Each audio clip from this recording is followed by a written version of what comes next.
Marty's new to the organization, so he told me the other day I have 10 minutes. And I laughed under my breath because I can't even say my name in 10 minutes, let alone get done with a message in 10 minutes. But I do want to appreciate you guys taking the time. Bear with me because I do have a lot on my heart, and we do have a program, and I want to make sure that Marty doesn't sweat too bad over it. So I do want to thank you all for coming. It means a lot to me. I've seen some old faces, some new faces, people I have known for a very, very long time. Some of my best friends are here. I stuck them up high. Out of the way. Some of my new friends are here. I personally think, the best dressed guy in the entire room is Ryan Kerrigan. I don't know if you've seen him yet. He doesn't stand up. I'd love to. He doesn't want to stand up, but if you get to meet him, he is the best dressed guy in the room, in my opinion. But Marty mentions himself on his father and a legacy. And I'm going to share with you a little bit about my heart and where I come from. But to be honest with you, I was raised in an awesome home. I have a wonderful mother and a wonderful father. My mom couldn't make it. My dad's here. He doesn't get to come see a lot of these, but he is here. And I want to introduce him because my father. He was a military guy for a long time. The Air Force. He was a captain in the Air Force. He's a radar navigator for a B-52. And he moved us all over the world, and he drug us everywhere, courtesy of the Air Force. And we got to see a lot of things, and I got to see a lot of poverty. I got to experience a lot of things overseas, and some of those images that are in my mind, I've written about in my book. And to be honest with you, I didn't know at the time what those things meant, and I just retained them. But as I started learning more and more about this issue, I started remembering a lot of things, and so I started seeing how depressive things around the world were for people who did not have much. And I wanted to help with that as much as I could. So my dad, David, stand up. This is my dad. Very happy to give you a lot of experiences that, again, truly made me a lot of what I am today. And I'm very, very thankful for him. So I appreciate you, Dad. So someone asked me, why start Generation Alive? What was the point? And how did it come about? And there's a lot of different ways I can go on that. But this vision that I had started with a young lady. I don't know her name. I've never seen her more than one time. And some of you might have heard this story. Some of you may have not. You may haven't heard this story. But it was a young girl. She's about 16, 17 years old, and she's in Denver. And I had just gotten traded to Denver, Colorado from the Kansas City Royals, who trained me up as a baseball player, and they helped shape me as a major leaguer. And I actually had a really rough time in Kansas City. In fact, if you saw the interview, I'm not trying to self-promote here, but if you saw the interview after the World Series when we won for the third time, sorry about it.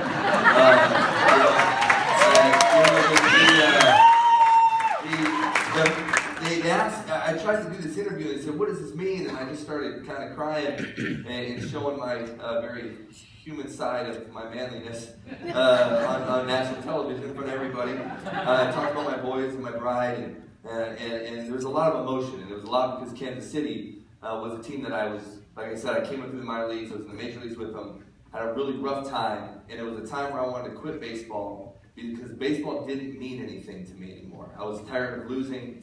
I didn't understand what this Major League Baseball title that was given to me meant because I wasn't having any fun. I didn't have any joy, and I didn't understand my purpose. And so when I got traded to Colorado, which I was so excited for because I was out of Kansas City, we had lost 100 games every year.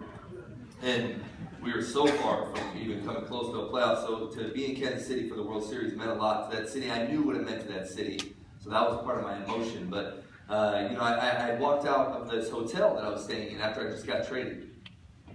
And I walked down the street, and there was this little girl. She, like I said, she's about 16, 17 years of age, and she was sitting there, and she was sitting, knelt down, and she was cold, and she was beat up, and she had a cut lip, and she had a black eye, she had ripped clothes. And I kind of leaned down, and I tapped her on the shoulder, and she kind of shied away from me, right? And I said, hey, I'm not here to hurt you. I just want to know if you're hungry. And she's like, yeah, I'm hungry. And I said, all right, well, I'm going to get you some food. So I went into the Starbucks, right there. Not Dutch Brothers. Didn't have a Dutch Brothers there at the time. If it would have been, I would have been at Dutch Brothers. You know what I'm saying? So, you know, you went into the other coffee place, like you call it, the other place. And I went in there, I said, hey, I need something with the most sugar possible. Give me cookies, whatever, and give me that green sludgy looking drink that's supposed to be healthy.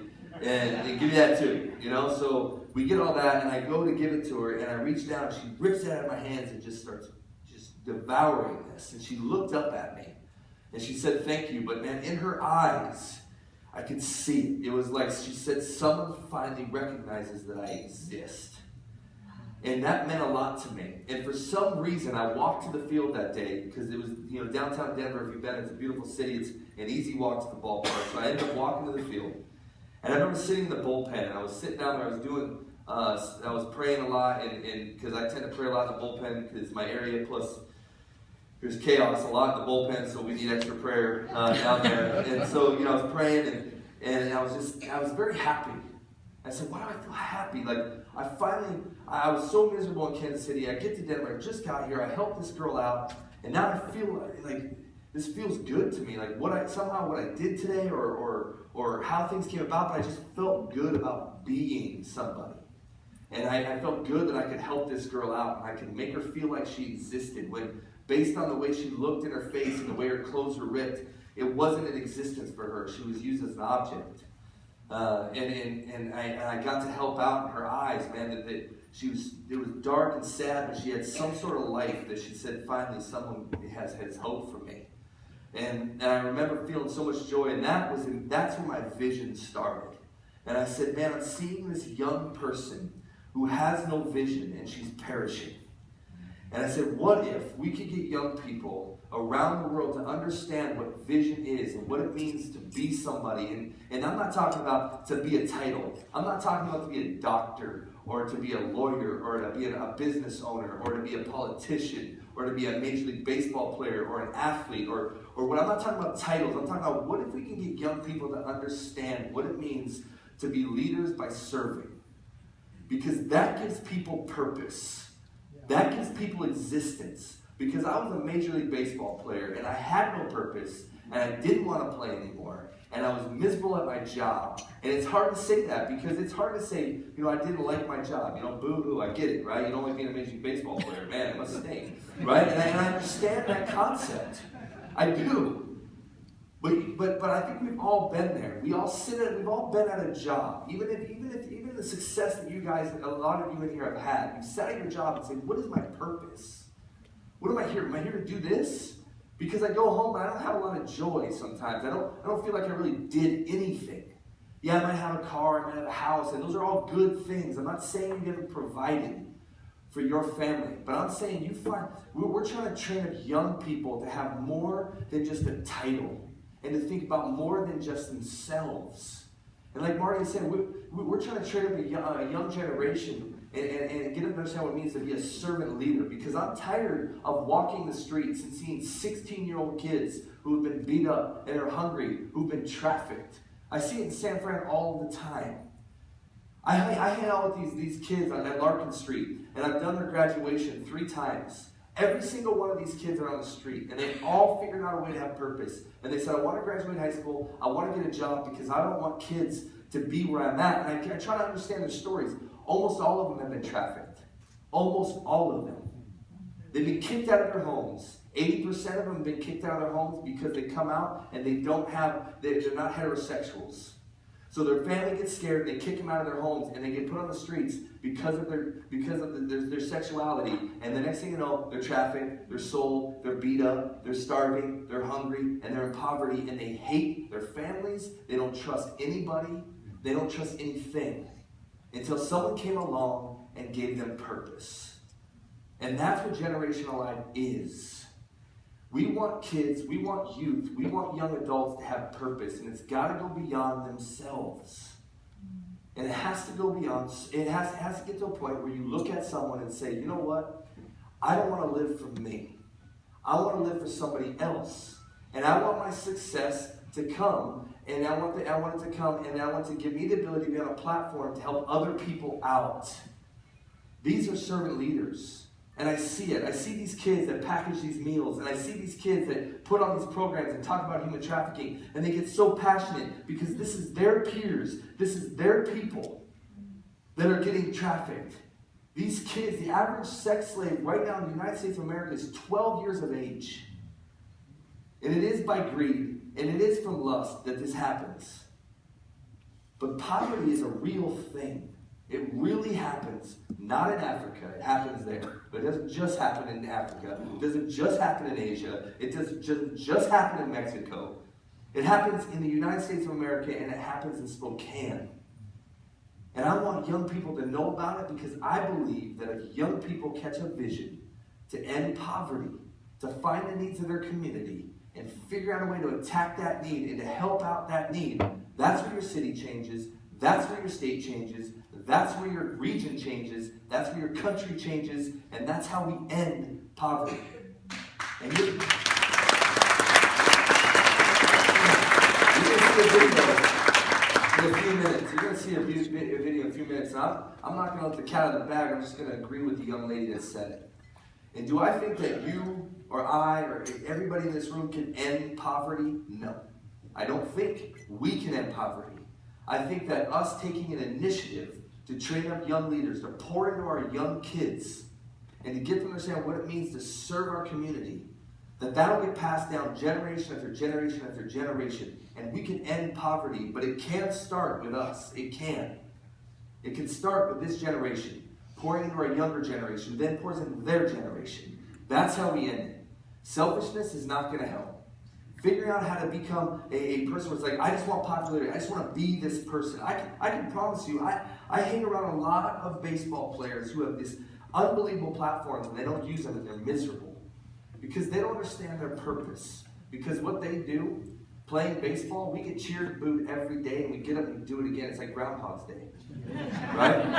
You walk in, you're getting cheered and booed, and the media's going to say he's great or he stinks. One of the two is coming out of the newspapers. They're not very creative journalists sometimes. I hope I don't offend anybody, but sports writers, they're not very creative. And it's like, you stink or you're great. Well, no joke, Sherlock. We did good that day or we stunk that day. They don't, but that's our deal.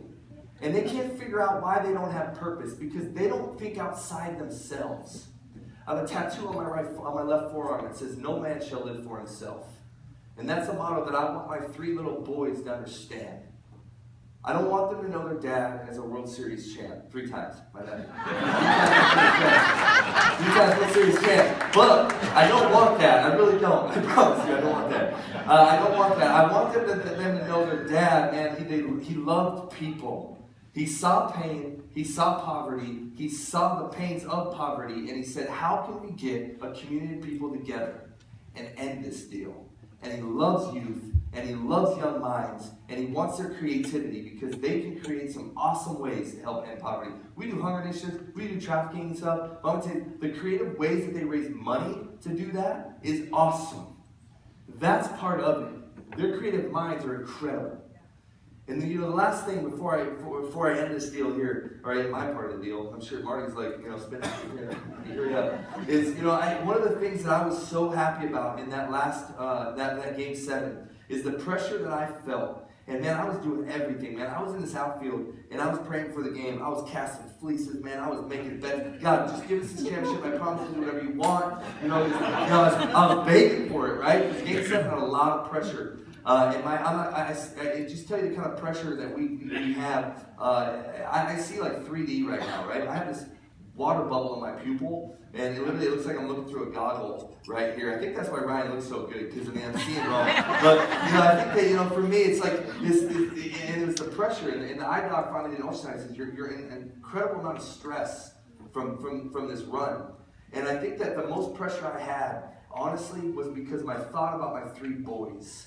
See, I have 3 sons, and all 3 of them were born on World Series years. All 3 of them.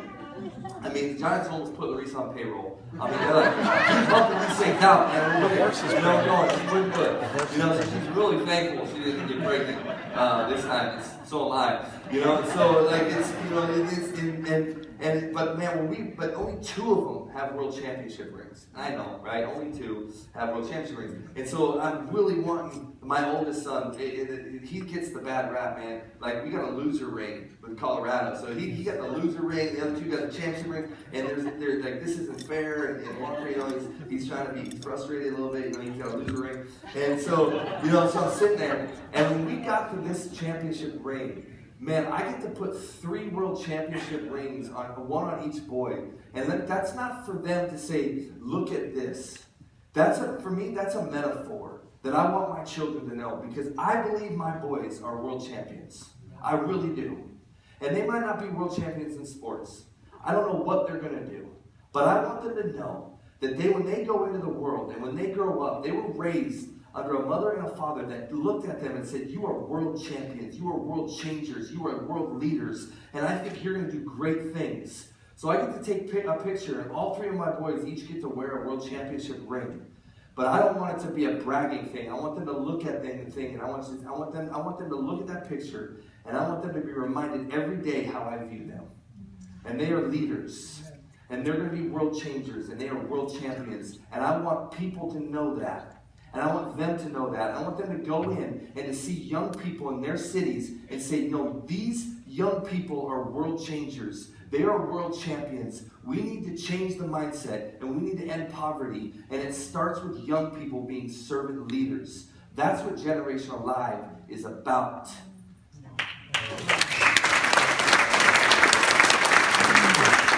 Coming up. Our stage coming up.